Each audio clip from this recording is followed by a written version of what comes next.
इत्यर्थाभावात्। ब्रह्मसूत्र अध्याय 2 पाद 2 सूत्र संख्या 6।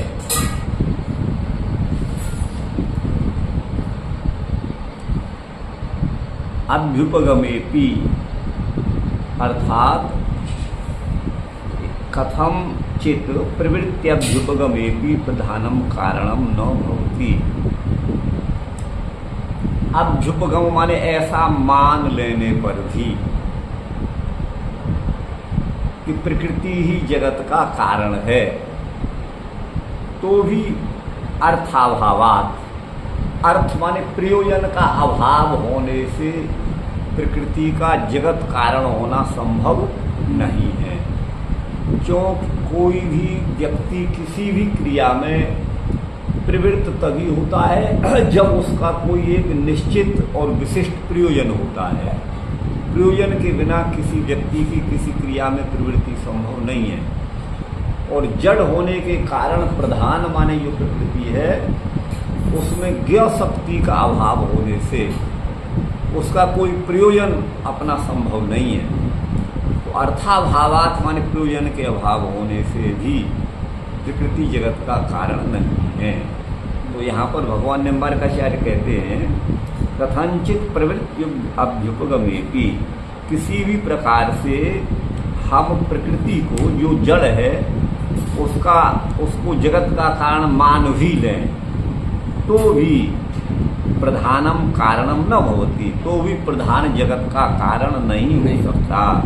क्योंकि तस्य अचेतनत्वेन, वह जो प्रधान है प्रकृति पदवाच्य जो प्रधान है वो अचेतन है, और अचेतनत्वेन प्रवृत्ति प्रयोजना संभवात्, किसी विशेष प्रयोजन के लिए उसकी प्रवृत्ति होना सर्वथा असंभव है।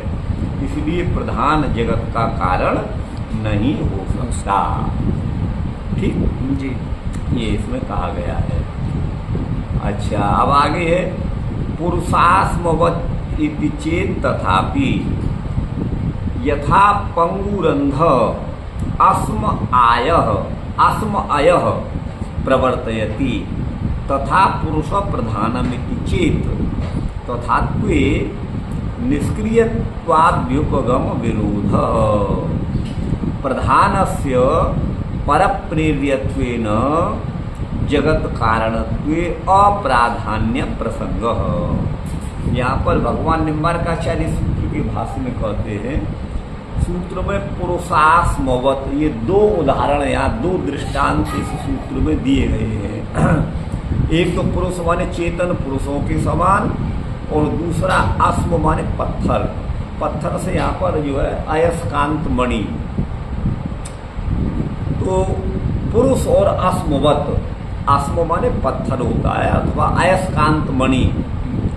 तो पुरुष तो चेतन है और अस्म माने पत्थर जो है अयस्कांत मणि अचेतन है। तो ये दो दृष्टांतों के अनुसार भी प्रकृति को जगत कारण मान लिया जाए, चेत माने यदि, तो तथापि तो भी वह संभव नहीं है, क्योंकि अचेतन का कोई प्रयोजन नहीं होता। इस सूत्र में अर्थाभावात् की अनुवृत्ति आ रही है, तो भी प्रकृति का कोई विशेष प्रयोजन नहीं होता। यथा पंगुरंधम अस्म अयः प्रवर्तयति, लोक में एक अंधा हो और एक लंगड़ा हो। लंगड़ा व्यक्ति गमन शक्ति शून्य होता है, लेकिन दर्शन शक्ति उसमें है, दर्शन शक्ति उसमें है। लेकिन अंधा गमन शक्ति युक्त होता है, लेकिन वो दर्शन शक्ति उसमें नहीं होती। दोनों पृथक पृथक रह करके अपना अभीष्ट कार्य सिद्ध नहीं कर सकते। मान लो कहीं कोई विपत्ति आ गई, दोनों एक जगह पर हैं, अन्य लोग तो भाग जाएंगे, लेकिन ये विकलांग होने से न अंधा भाग सकता है, उसे कोई दिशा का ज्ञान नहीं, कहो तो कुएं में गिर जाए, पत्थर से टकरा जाए, और लंगड़ा तो चल ही नहीं सकता है। लेकिन उन दोनों का जब तालमेल होता है तो लंगड़ा व्यक्ति अंधे के कंधे पर बैठ करके ये दोनों अपने अभीष्ट को प्राप्त कर लेते हैं। तो ऐसा मान लिया जाए। अथवा अस्मवत, ये तो पुरुष हो गया। अस्म कहते हैं पत्थर को, माने अयस्कांत मणि। तो अयस्कांत जो मणि होता है वह जो है किसी पदार्थ चुंबक आदि जो होते हैं, यूँ कहिएगा चुंबक जो है वो लोहे को अपनी तरफ खींच लेती है, ये अर्थ लगाइएगा। चुंबक जो है किसी के पैर में सुई गड़ जाए और वो नहीं निकल रही हो तो उसके पास चुंबक रख दो तो वो अपने आप निकल आता है, ऐसा सुना है, ऐसा कई व्याख्याकार कहते हैं। अब गड़े हुए सुई को निकाल पाएगा कि नहीं ये तो हम नहीं कह सकते, लेकिन सामान्य लोहे को तो चुंबक अपनी ओर खींच लेता है। वो दोनों ही जड़ हैं, ये दोनों चेतन थे, कौन?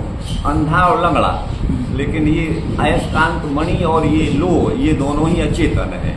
तो बोले इस प्रकार भी दोनों अचेतन होते हुए भी उनमें क्रिया हो जाती है, माने वो अपनी ओर खींच लेता है। बोले चेत माने यदि ऐसा माने, पुरुष और अस्म के समान यदि हम जगत की रचना को माने, प्रधान ही माने प्रकृति ही इसका कारण है, तथापि माने तो भी प्रयोजन का अभाव होने से, अर्थाभावात, अर्थ माने प्रयोजन, कोई विशिष्ट प्रयोजन न होने से प्रकृति जगत का कारण नहीं हो सकती। वही यहाँ पर, यहाँ जो ये उदाहरण दिए इसका तात्पर्य क्या है? इसका तात्पर्य है केवल प्रकृति को ही जगत का कारण क्यों नहीं मान लिया जाए। आप समझ रहे हैं ना? जी जी। ये है तो प्रकृति में जो है अब इसका दिया कि प्रयोजन उसका कोई नहीं हो सकता, अचेतन का कोई प्रयोजन हो नहीं सकता है, ये मतलब है। प्रयोजन तो चेतन को ही संभव है, अचेतन को संभव नहीं है। तो यहाँ पे ये भी कर सकते हैं कि दोनों को मिला करके, मतलब भगवान को भी जगत कारण माने और प्रकृति को उपादान मिला करके तब जो है जगत का निर्माण। देखिए आगे क्या कह रहे हैं आप, पूरा पढ़िए सुनिएगा। यथा पंगु अंधम, पंगु व्यक्ति अंधम माने अंधे को, और अस्म जो है माने मणि, वो आया माने लोहे को, आया लोहे को कहते हैं, प्रवर्तयति माने प्रवृत्त करता है, तथा माने उसी तरह से पुरुष प्रधानम। इसको थोड़ा एक बार और समझा दीजिए। यथा माने जैसे, पंगु माने लंगड़ा व्यक्ति, अंधम अंधे व्यक्ति को क्रिया में प्रवृत्त करता है कि यूँ चलो, आप कंधे पर बैठ गया, इधर बाएं दाएं, वो पंगु जो है माने लंगड़ा अंध व्यक्ति को क्रिया में प्रवृत्त करता है। और अस्म आया, अस्म माने जो चुंबक है, वो आया माने लोहे को प्रवृत्त कर देती है, खींच लेती है, आ गया ना? तथा माने उसी तरह से पुरुष भी प्रधान माने प्रकृति को प्रेरित कर देता है, प्रकृति जड़ है उसे प्रेरित कर देता है। तथात्वे यदि ऐसा माने तो निष्क्रियत्वाभ्युपगम विरोध, फिर वहां पर उसके जहाँ शास्त्रों में परमात्मा को निष्क्रिय कहा गया है, न तस्य कार्यम करणम च विद्यते, परमात्मा का न कोई कारण है न करण है इत्यादि जो कहा गया है, उसके जो है निष्क्रियत्व का जो है विरोध हो जाएगा, है ना जी।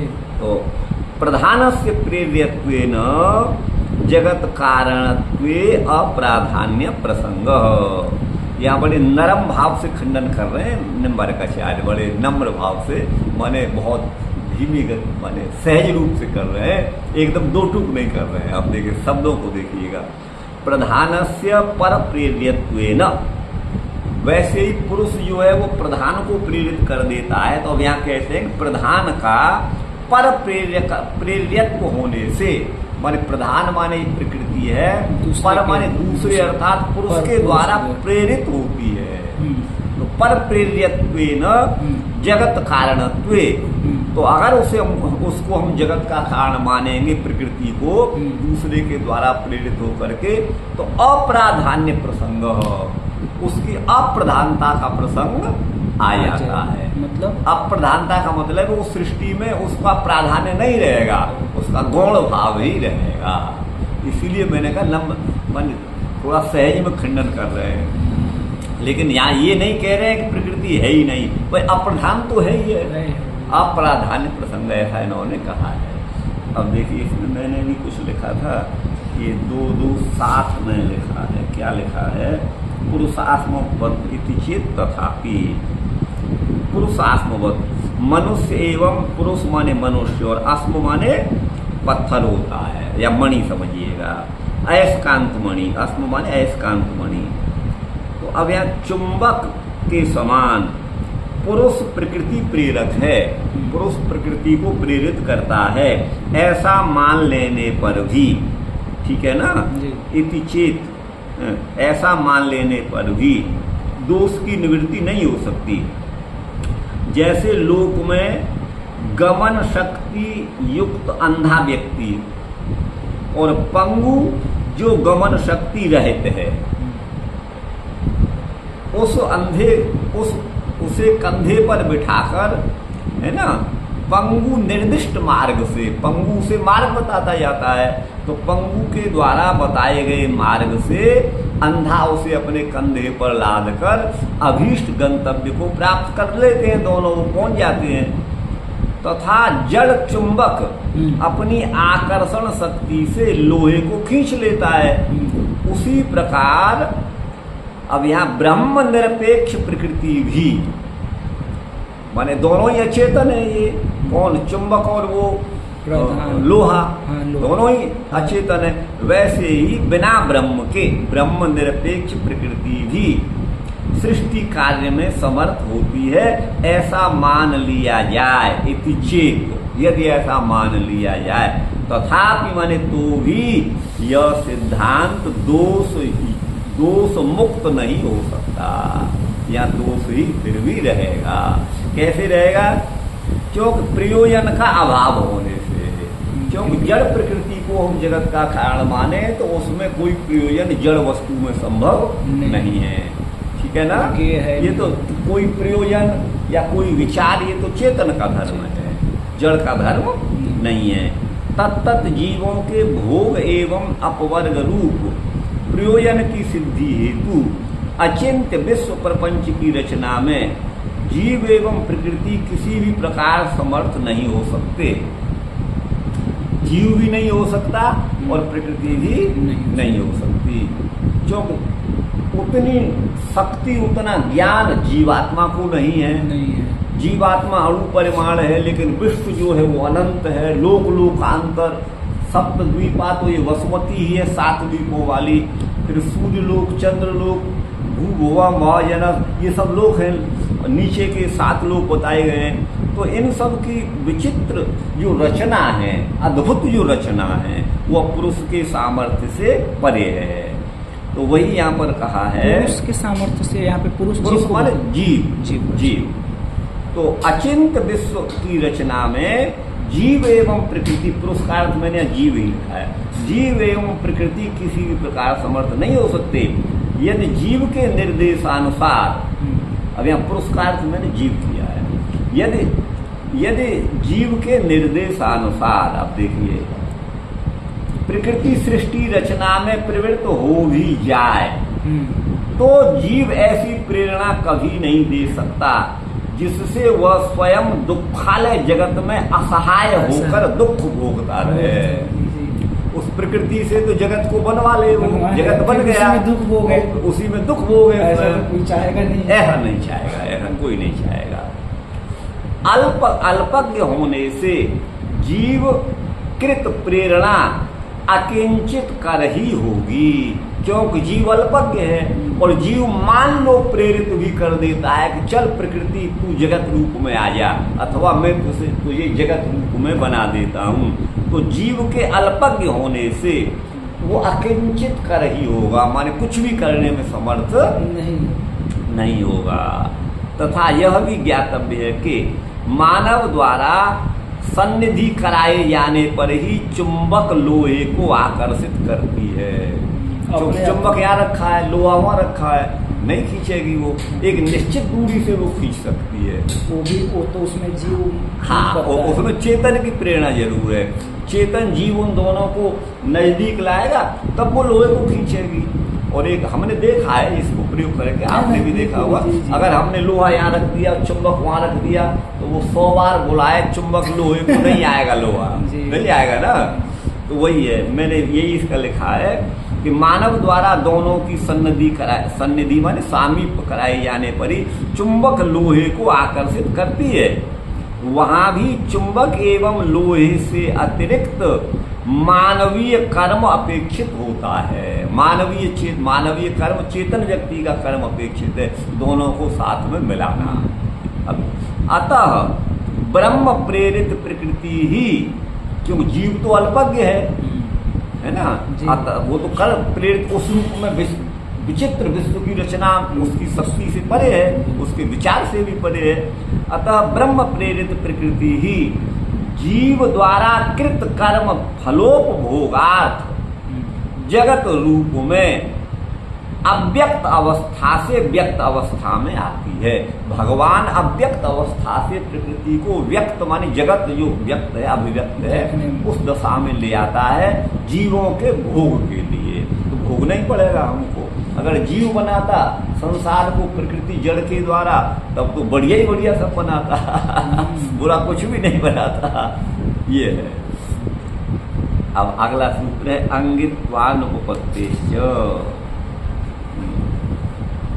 अंगित्वानुपपत्तिश्च, देखिए अंग और अंगी, यहाँ पर अंग जैसे हमारे हाथ पैर ये तो अंग हैं और अंगी हम पूरे हैं, हम अंगी हैं। और अंग का दूसरा अर्थ होता है अप्रधान गौण, और अंगी माने प्रधान, अंगी माने प्रधान। तो वही अंगित्व माने प्रधानत्व, अंगित्व अनुपपत्तिश्च, अंगित्व की माने प्राधान्य की, अनुपपत्ति माने असिद्धि होने से भी यह जड़ प्रकृति जगत का कारण नहीं हो सकती। माने ब्रह्म निरपेक्ष, बिना ब्रह्म के यह प्रकृति जगत का हेतु जगत का कारण नहीं हो सकती। प्रलय वेलायाम साम्येन अवस्थितानाम गुणानाम, भगवान निम्बारकाचार्य कहते हैं जिस समय महाप्रलय की अवस्था होती है उस समय प्रकृति के तीनों गुण समान अवस्था में रहते हैं। मान लीजिए कोई 3 का समूह है तो उसमें 1/3 सत्वगुण, 1/3 रजस और 1/3 तमस, ये तीनों समान साम्य अवस्था में रहते हैं। तो इसीलिए उस समय उस प्रकृति की जो संज्ञा है उस समय प्रकृति को हम अव्यक्त भी कहते हैं और प्रकृति को प्रधान भी कहते हैं। क्यों?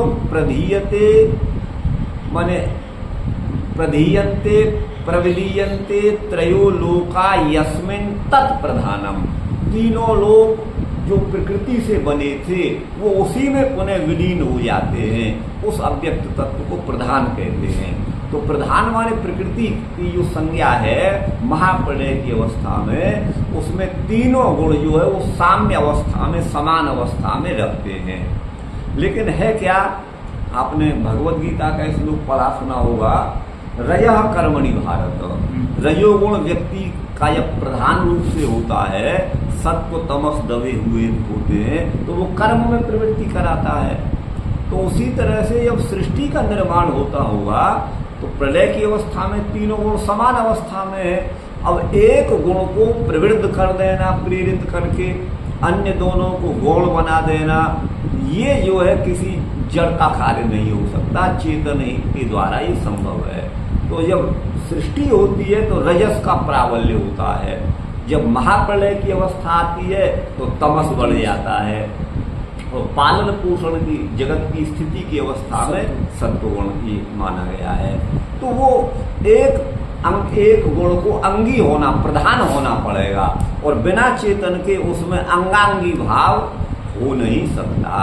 अंगित्वानुपपत्तिश्च, तो वही यहाँ पर कहा है प्रलय वेलायाम साम्येन अवस्थितानाम गुणानाम, प्रकृति के ये तीनों गुण समान रूप से अवस्थित होते हैं प्रलय की वेला में, वेला माने समय में, है ना।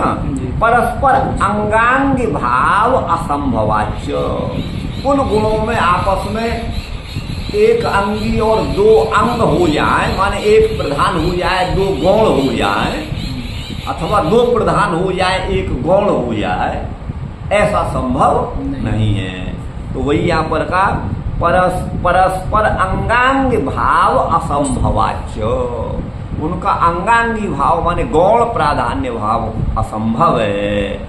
इसलिए न अनुमानम जगत कारणम, अनुमान माने अनुमान गम्य जो प्रकृति है, अनुमान प्रमाण द्वारा बोध्य जो प्रधान है वो जगत का कारण नहीं है, ऐसा यहाँ निम्बारकाचार्य कह रहे हैं। प्रलय वेलायाम साम्येन अवस्थितानाम गुणानाम परस्पर अंगांग भावा संभवाच्च नानुमानम जगत कारणम। साफ हो गया ना? अच्छा, अब यहाँ देखिए, ये है अंगित्वानुपपत्तिश्च।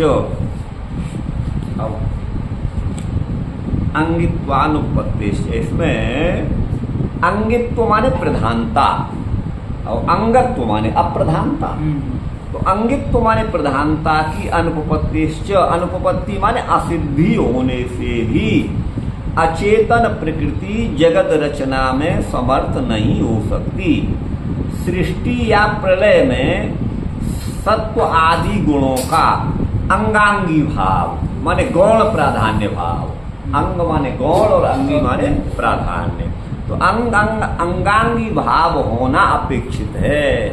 माने प्रलय में भी और जो है रचना, ये कहते हैं सृष्टि में भी और प्रलय में भी अंगांगी भाव होना आवश्यक है। तीनों की साम्य अवस्था ही प्रधान माने प्रकृति है।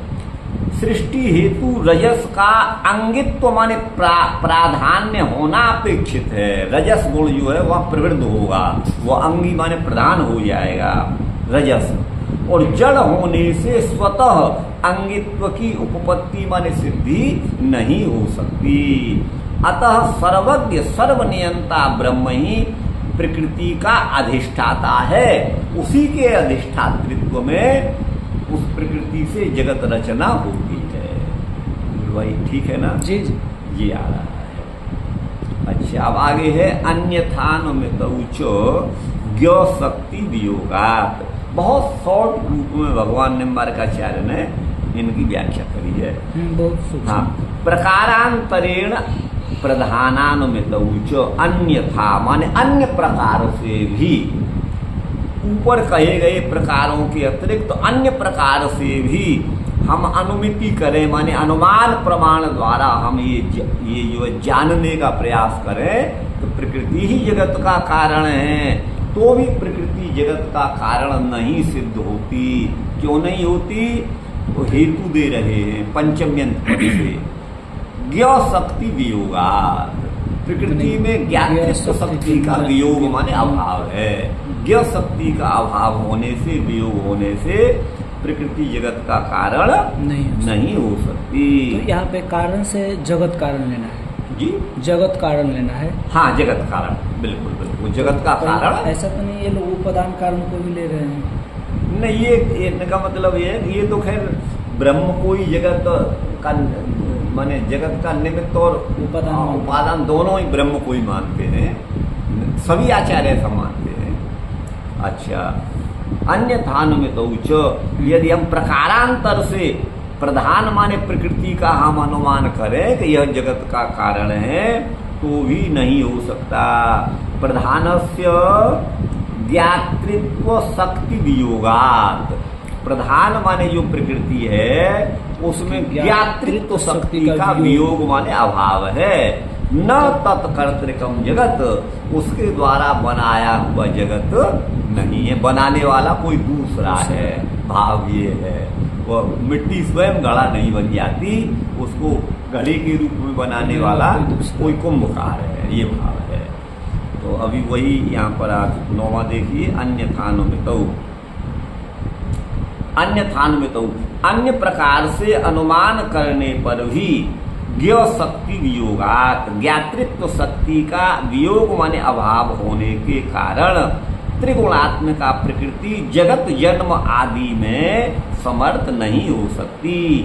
प्राकृत गुणों में स्वयं अंगांगी भाव का अनुमान करें अथवा काल को प्रकृति का प्रेरक मान लिया जाए।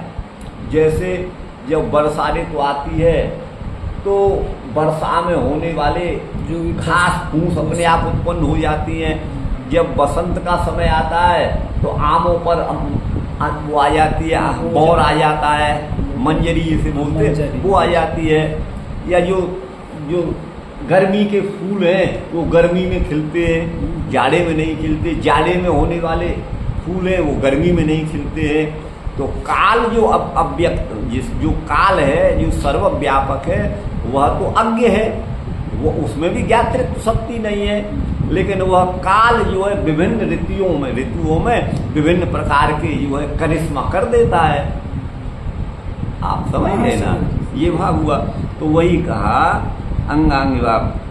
अन्य थान में तो उसका मैंने अर्थ किया है अन्य और प्रकार से, माने काल आदि को इसका कारण मान लिया जाए। काल जो है ऐसा करा लेता है, तो अन्य थान में तो माने अथवा काल को प्रकृति का प्रेरक मान लिया जाए, अन्य थान में तो मतलब है। तो भी ज्ञान का अभाव होने से काल प्रकृति का प्रेरक नहीं हो सकता, क्यों? काल तो जड़ है। निम्बार्क भगवान ने भी काल को जड़ वर्ग में रखा है। अप्राकृतम प्राकृत रूप कंच काल स्वरूपम तद अचेतनम, वो तो अचेतन है, तो वहां भी ज्ञ शक्ति का वियोग है, ज्ञ शक्ति का अभाव है। तो काल को भी वही है, नहीं हो सकता, क्यों? कालोपी अभाव होने से प्रकृति का प्रेरक मान लिया जाए तो भी ज्ञान का अभाव होने से काल प्रकृति का प्रेरक नहीं हो सकता। तो बोले भगवान ने गीता में तो कहा है मैं काल हूँ, कालोस्मि लोक क्षयकृत प्रवृत्त हो लोकान समाहर्त में प्रवृत्त। ये भगवान ने कहा है भगवद गीता में, मैं लोक का क्षय करने वाला प्रवृत्त माने बढ़ा हुआ काल भी मैं ही हूँ। आदि स्थलों पर काल को लोक संहारक माना गया है। भगवद गीता में काल को ही लोक संहारक माना गया है, तो वही निर्माण भी कर देगा काल। जब संहार करता है तो उत्पत्ति भी कर पाएगा, है ना। तो वहां काल पद सर्वनियंता ब्रह्म का वाचक है। अब यहाँ मैं कह रहा हूँ, वो भगवान अपने को कह रहे हैं कालोस्मि अस्मि। हाँ, उत्तम पुरुष अपने लिए कहा है मैं ही हूँ, माने मैं चेतन ब्रह्म हूँ, मैं चेतन ब्रह्म काल रूप में भी मैं ही हूँ। कालोस्मि, अच्छा, ये सर्वनियंता ब्रह्म का वाचक है। क्यों? उपनिषद में काल को जहाँ व्यवस्थापक माना है वहाँ उस काल को ज्ञ कहा गया है। उपनिषदों में जहाँ जहाँ काल को कोई नियंता माना गया है तो वहाँ उस काल को ज्ञ माने सर्वज्ञ कहा गया है। और ज्ञ जो है वो चेतन का धर्म है, वो जड़ में हो नहीं सकता। तो ये जो काल जिसको हम टाइम अथवा समय कहते हैं ये नहीं हो सकता, ये नहीं हो सकता। अब आप समझिए नहीं हो सकता, क्यों? ज्ञ कहा गया है। जड़ वर्ग में आने वाला काल जिसको हम समय कहते हैं, वह काल व्यवस्थापक नहीं हो सकता। क्यों? उपनिषद में क्या कहा है, जहाँ काल बताया है जगत का कर्ता, वहाँ उस काल को ज्ञ कहा है। लेकिन यह काल तो अज्ञ है, यह काल तो अज्ञ है। तो बोले कहाँ कहा गया है? तो बोले श्वेताश्वतर उपनिषद में कहा गया है, ज्ञ काल कालो गुणी सर्व विद्य। वह ज्ञ माने वह काल, काल का भी काल वह ज्ञ है। अच्छा, काल का भी काल कैसे? इसको आप यूँ समझ सकते हैं, भाई वर्षा ऋतु अभी समाप्त होकर के शरद ऋतु आ गई है, तो कोई शरद ऋतु वर्षा ऋतु चली गई, नष्ट हो गई, उसका अस्तित्व चला गया। अच्छा, कौन अपने अस्तित्व को खोना चाहेगा? कोई स्वयं नहीं खोना चाहेगा। लेकिन भगवान की व्यवस्था है कि बरसात जल तेरा समय पूरा हो गया, अब हट, अब तो शरद ऋतु आएगी। अच्छा, शरद के बाद हेमंत, फिर शिशिर आ जाएगी, तो उनको उनकी व्यवस्था भी करने वाले, 6 ऋतुओं को क्रम से प्रेरित करने वाले भगवान ही हैं। तो जो पुष्प आदि, आम पर मंजरी या गर्मी के फूल, जाड़े के फूल या फसलें, औषधियाँ, अन्न आदि जो होते हैं, परमपिता परमात्मा की व्यवस्था के अनुसार, उस काल रूपी परमात्मा की व्यवस्था के अनुसार ये सारे कार्य होते हैं, जिस काल को ज्ञ कहा गया है। तो वही है ज्ञ काल कालो गुणी सर्व विद्य। श्वेताश्वतरोपनिषद 6:16। यहाँ सर्वज्ञ ब्रह्म को काल का भी काल कहा गया है। काल का काल इसीलिए तो वही, चलो वर्षा ऋतु हट गई, अब तो दूसरी ऋतु आएगी, चल हट तू भी, काल के काल हो गए भगवान। अच्छा, कलयुग के बाद अब जब आएगा तो सत्युग कह दे कलयुग से, चल भाई फूट यहाँ से, हटक सटक यहाँ से। तो वो भगवान जो काल के भी काल इसलिए हैं। तो ज्ञ काल कालो गुणी सर्वविद्य, वहाँ गुणी भी कहा गया है, ज्ञ भी कहा गया है। और इतना ही नहीं, सर्वविद यह सर्वविद, जो सब कुछ सर्वज्ञ है। सर्वविद माने सर्वज्ञ है। और सर्वविद का दूसरा अर्थ है सर्वव्यापक, है ना। विद सत्तायाम, अर्थात सर्वविद, सर्वत्र सत्ता वाला, जिसकी सत्ता सर्वत्र है वो सर्वविद है। और सर्वविद विज्ञाने सर्वज्ञ, सर्वज्ञ भी है। तो वो जो सर्वव्यापक सर्वज्ञ ब्रह्म है वही जगत का व्यवस्थापक है। वही प्रकृति को कहता है चल चुटकी बजाई और जगत के रूप में बदल गई। आप समझ गए ना।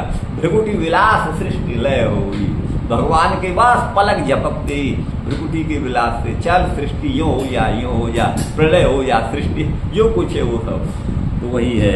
अतः ज्ञान के अभाव में प्रकृति स्वतः जगत रूप में नहीं विकृत हो सकती, नहीं आ सकती। बिना कुंभकार, चेतन कुंभकार के घड़ा जो है वो जो मिट्टी जो है वो घड़े के रूप में नहीं आ सकती। स्वर्ण जो है वो कुंडल का आकार ग्रहण नहीं कर सकता। ठीक।